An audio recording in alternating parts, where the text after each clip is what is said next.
Hi hello வணக்கம். நான் உங்கள் ரீட்டா குலோத்துங்கன். இன்றைய பதிவில் நம்முடைய சேனலில் ஒரு சூப்பரான உலோக புடைப்புச் சிற்பத்தை தாங்க பார்க்க போகிறோம். வாங்க, பார்க்குறதுக்கு முன்னாடி இது வரைக்கும் நம்மளோட சேனலை சப்ஸ்கிரைப் பண்ணாதவங்க சப்ஸ்கிரைப் பண்ணிவிடுங்க. எப்படி செய்யலான்றதை பார்க்கலாம் பாருங்கள். இது என்னோட முதல் படைப்பு. உலோக சிற்பத்தை புடைப்பு சிற்பமாக மாற்றுறது என்னோட இது ஃபஸ்ட்டு ஒர்க்கு.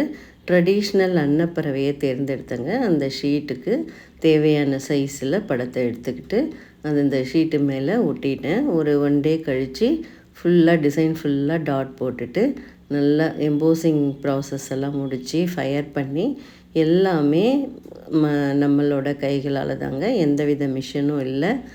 உளி சுற்றி எல்லாம் பயன்படுத்தி பலகையில் வச்சு அடித்து நல்லா புடைப்பு சிற்பமாக மாற்றினேங்க. ஃபயர் பண்ணுறதும் அந்த ப்ளோயரால் தானங்க, கையாலேயே அடித்து பாரம்பரிய முறைப்படி மாமலை வாசன் சார்கிட்ட குருகுல முறைப்படி கற்றுக்கிட்டேங்க. ஃபுல் ப்ராசஸும் முடிச்சிட்டேன். ரொம்பவே நல்லா வந்தது இந்த அன்னப்பறவை. பார்க்குறதுக்கு சூப்பராக 18 காஜி ஷீட்டில் சூப்பராக செய்து முடிச்சிட்டேன். இந்த வீடியோ பிடிச்சிருந்தால் லைக் பண்ணுங்கள், ஷேர் பண்ணுங்கள், சப்ஸ்கிரைப் பண்ணுங்கள். தேங்க்யூ.